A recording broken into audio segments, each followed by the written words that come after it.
जुनूनियत, इश्क हद से पार, एपिसोड 17। जब टीना की आंखें खुली तो वो एक कमरे में बेड से बंधी हुई थी। उसने जब खुद को इन हालातों में देखा तो घबरा गई। घबराहट में वो अपने आसपास के कमरे को देखने लगी। कमरे में हल्की रोशनी थी, जिससे उस मध्यम रोशनी में कमरा हल्का हल्का सा दिख रहा था। जब उसकी नज़र सामने बैठे एक मोटे थुलथुले अधेड़ आदमी के ऊपर गई तो उसकी तो जैसे सांसें ही अटक गई हों। वो सोच रही थी, कीर्ति मेरे साथ ऐसा कैसे कर सकती है। मैंने तो आज तक किसी को कुछ भी नहीं कहा।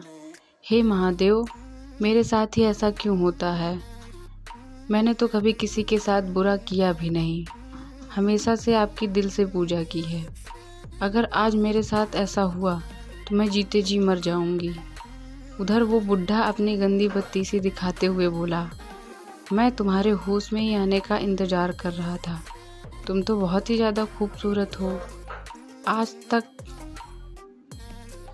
वो बुढ़ा बोला, लड़की तो बहुत देखी थी, पर तेरी जैसी लड़की आज पहली बार हाथ में आई है। तो कैसे जाने दूं तुझे। आज तो बहुत ही मज़ा आने वाला है। टीना ने उस बुढ़े से रिक्वेस्ट करते हुए कहा, प्लीज़ मुझे छोड़ दो, मैं यहाँ गलती से आ गई। टीना की आंखों से लगातार आंसू निकले जा रहे थे। वो बार बार उससे छोड़ने की रिक्वेस्ट कर रही थी। ये सुनकर वो बुढ़ा ठहाके लगाकर हंसने लगता है।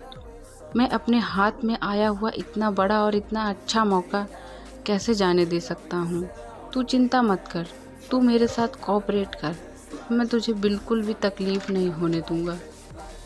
ये सब वहीं बगल में बैठी हुई कीर्ति अपने रूम में अपने बॉयफ्रेंड के साथ ही वहीं पर लगी टीवी पर देख रही थी। उसे टीना के कमरे की वीडियो दिखाई दे रही थी। टीना के आंसू कीर्ति के दिल को सुकून पहुंचा रहे थे। कीर्ति का बॉयफ्रेंड कहता है, कुछ भी कहो, ये तुम्हारी बहन है बहुत खूबसूरत। इधर शिवाय के बॉडीगार्ड, जो शिवाय ने टीना पर नज़र रखने को कहा था, वो शिवाय के पास बार बार कॉल किए जा रहा था, लेकिन दूसरी तरफ से कोई कॉल नहीं उठा रहा था। शिवाय वॉशरूम में था। जैसे ही शिवाय वॉशरूम से बाहर आता है, उसके फ़ोन की रिंग एक बार फिर बजती है। कॉलर आईडी पर उस बॉडीगार्ड का नाम देखकर शिवाय झट से फ़ोन उठा लेता है। हाँ सेरा, बताओ, एवरीथिंग इज़ फाइन। सर, वो टीना होटल मिलन में लगभग 1 घंटे से ज़्यादा हो गया है, गई है, अभी बाहर नहीं निकली। उनके साथ उनकी बहन भी थी। ओके, तुम वहीं रुको, मैं आता हूँ। शिवाय तुरंत करण को फ़ोन करके कहता है, करण, होटल मिलन पहुँचो जल्दी, उससे पता करो कोई सीसीटीवी फुटेज 1 घंटे तक की निकलवाओ, मैं पहुँच रहा हूँ। होटल रूम में बुढ़ा टीना के सूट की स्लीव फाड़ देता है। टीना उसके सामने गिड़गिड़ाती है, प्लीज़ छोड़ दो, और उस बुढ़े को अपने पैर से एक लात मारकर नीचे गिरा देती है। वो बुढ़ा फुर्ती से गुस्से से लाल चेहरे के साथ फिर टीना की तरफ बढ़ता है। तुझे अपनी खूबसूरती पर बड़ा घमंड है, बस तेरे साथ मज़े ही तो करना चाहता हूँ। तू है कि हाथ पैर मारे जा रही है। बुढ़ा टीना को एक थप्पड़ मारकर उसे फिर से बेड पर गिरा देता है और उसके ऊपर झुक जाता है। लेकिन तभी दरवाज़ा खुलने की आवाज़ आई। टीना ने भी देखा। टीना को खुद का बचाव करने की एक उम्मीद दिखी। वो चिल्लाते हुए बोली, प्लीज़ हेल्प मी, प्लीज़ मुझे बचा लो। उस कमरे की डिम लाइट में उस आदमी का चेहरा नहीं दिख रहा था। उस आदमी ने टीना को देखा। टीना की हालत बहुत ख़राब थी। बुढ़ा बोला, कौन हो तुम, चले जाओ यहाँ से, इसको मैंने पूरे 1 करोड़ देकर ख़रीदा है। टीना उससे रिक्वेस्ट करते हुए बोली, बचा लो प्लीज़। आदमी बोला, तुम्हें बचाने का मुझे क्या मिलेगा। टीना ने झट से उससे कहा, जो आप कहोगे मैं दूंगी, प्लीज़ मुझे बचा लो, प्लीज़ मुझे बचा लो। इतना बोलते बोलते ही वो वहीं बेहोश हो गई। तब शिवाय ने उसके ऊपर मुक्कों की बरसात कर उसको इतना मारा कि लगभग वो अधमरा हो गया था। करण ने पीछे से शिवाय को पकड़ लिया। बस करिए सर, नहीं तो वो मर जाएगा। इसके मुंह पर 2 करोड़ का चेक फेंक कर मारो। सिवाय टीना को गोद में उठाकर अपनी गाड़ी में बैठा देता है और खुद ड्राइविंग सीट पर बैठकर ड्राइव करते हुए ओबरॉय मेंशन की तरफ गाड़ी बढ़ा देता है। शिवाय का एक अलग ही रुतबा था। वो शहर का सबसे अमीर इंसान था। वो बेंगलुरु का राजा कहता था। उसे बेंगलुरु का राजा कहना कोई गलत नहीं लगता था। वो ओबरॉय खानदान का सबसे बड़ा बेटा था और ओबरॉय खानदान का छोटा बेटा ओमकार ओबरॉय था। अंदर जाने से पहले ओमी बोला, भाई सोच लो, अंदर जाकर दादाजी बहुत सवाल करेंगे। आप एक लड़की को उठा लाए हो।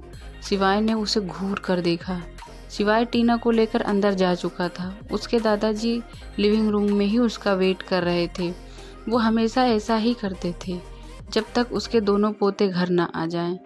वो मरने से पहले अपने पोते के बच्चों को देखना चाहते थे, लेकिन शिवाय शादी करने के लिए राजी नहीं था।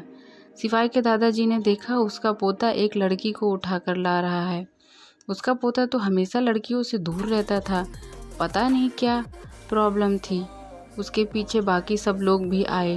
दादाजी बोले, ये लड़की कौन है? इसे यहाँ क्यों लाए हो? तब तक ओमी तपाक से बोल पड़ा, दादाजी ये वही लड़की है जिसके बारे में हम लोग बात कर रहे थे। ओमी ने दादाजी के कान में फुसफुसाते हुए कहा। दादाजी बोले, क्या ये तुम्हारी गर्लफ्रेंड है? शिवाय आराम से बोला, हाँ। ये सुनकर ओमी को चक्कर आने लगा था। मुझे पहले बता देते तो इसमें छुपाने वाली क्या ज़रूरत थी? तुम्हारी शादी इससे ही होगी। दादाजी से ओमी बोला, मेरी भाभी क्यूट है ना? दादाजी बोले, बहुत प्यारी है। शिवाय बोला, हम बाद में बात करेंगे। दादाजी बोले, कल हम तुम्हारी शादी की बात करेंगे। दादाजी सो गए थे। ओमी इधर उधर चक्कर काट रहा था। वो यही सोच रहा था, क्या बात है भाई, आपने तो एक तीर से 2 निशाना मार दिए। एक तो उस मेकअप की दुकान से छुटकारा और एक प्यारी सी भाभी। वाओ। यही सब सोचकर वो उछलता हुआ अपने कमरे में चला गया। आगे क्या होगा इस कहानी में? आगे की कहानी सुनने के लिए हमारे साथ जुड़े रहें। अगर आपने अभी तक हमारे चैनल को सब्सक्राइब नहीं किया है तो लाइक, शेयर एंड सब्सक्राइब कर दें। Thank you my YouTube family.